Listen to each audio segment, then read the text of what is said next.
CCTV ফুটেজে দেখা যায় ২০২৫ সালের ৩১ ডিসেম্বর বিকেল ৫:৩০। পটুয়াখালী শহরের পানি ট্যাঙ্ক মোড়ে নির্মাণাধীন একটি ভবনের নিচে ঘটে ভয়াবহ সহিংসতা। নাহিদ নামে এক তরুণকে ঘিরে ধরে ৮ থেকে ১০ জন যুবক। মুহূর্তের মধ্যেই শুরু হয় নির্মম হামলা। ক্রিকেট ব্যাট ও স্ট্যাম্প দিয়ে বেধড়ক পেটানো হয় তাকে।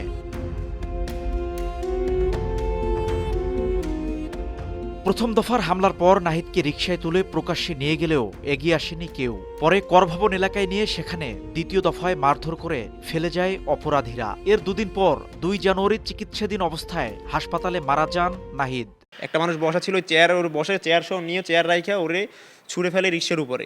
ওইখানে পায়ের উপরে ওর উপরে পা রাইখা তারপর ওরে নিয়ে যায় আপনার করভবনে নিয়ে গিয়ে ওরে ওইখানে ওরে মারে। আমি বিচার চাই, আমার ছেলে যেভাবে মারছে এভাবে যেন কারোর মার মুখ যেন খালি না হয়। আমি ওর ফাঁসি চাই।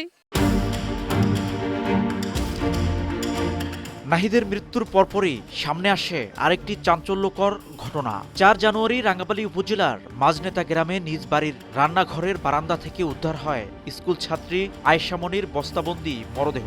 এর ঠিক একদিন পর ৫ জানুয়ারি পর্যটন কেন্দ্র কুয়াকাটার একটি ভাড়া বাসা থেকে উদ্ধার করা হয় আরিফা আক্তার নামের এক গৃহবধূর গলাকাটা মরদেহ।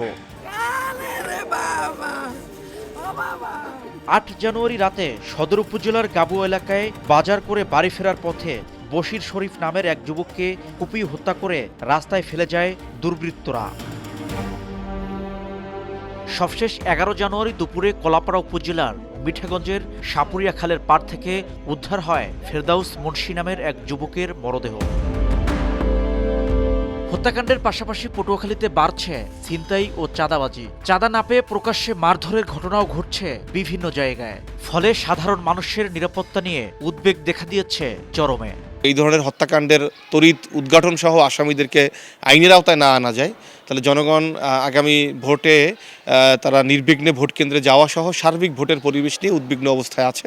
তো এইগুলো যদি আইন শৃঙ্খলা বাহিনী সুষ্ঠুভাবে দমন করতে না পারে এবং আইন শৃঙ্খলার যদি আরও উন্নতি না ঘটাইতে পারে, তাইলে যে সামনে যে আমাদের জাতীয় সংসদ নির্বাচন, সেইখানে ভোটারের উপস্থিতি আসলে আমরা যেটা আশা করি সেটা সেইভাবে হবে না।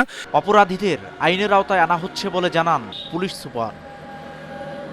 মির্জাপুরে একটা হত্যাকাণ্ড হয়েছে, সেখানেও আমরা মূল যে আসামি তাকে অনেক দূর থেকে তথ্য প্রযুক্তি ব্যবহার করে তাকে আমরা গ্রেফতার করতে পেরেছি। কলাপাড়ায়ও একটা হত্যাকাণ্ড হয়েছে, যেখানে স্বামী স্ত্রীকে মেরেছে, পরবর্তীতে অনেক প্রকারের নাটকের মাধ্যমে সে বিষয়টাকে ধামাধাপা দেওয়ার চেষ্টা করেছে। আমরা অল্প সময়ের মধ্যেই আমি বাকি আসামিদেরকে বা যারা এর সাথে জড়িত তাদেরকে গ্রেফতার করে আমরা আপনাদের সামনে তার রহস্য উন্মোচন করতে পারবো। চলতি মাসেই সংঘটিত হয়েছে ৫টি চাঞ্চল্যকর হত্যাকাণ্ড। পুলিশের তথ্য অনুযায়ী গত ১ বছরে জেলায় খুন ও অপমৃত্যুর মামলা হয়েছে ৩৫০'রও বেশি। ৩,২২১ বর্গ কিলোমিটার আয়তনের পটুয়াখালী জুড়ে বাড়ছে খুন ও সহিংসতা। দ্রুত কার্যকর পদক্ষেপ না নিতে পারলে জাতীয় নির্বাচনকে সামনে রেখে এই আইনশৃঙ্খলা পরিস্থিতি ভোটারদের মধ্যে আতঙ্ক সৃষ্টি করতে পারে বলে মনে করছেন স্থানীয়রা। শিকদার জাবির হোসেন, সময় সংবাদ, পটুয়াখালী।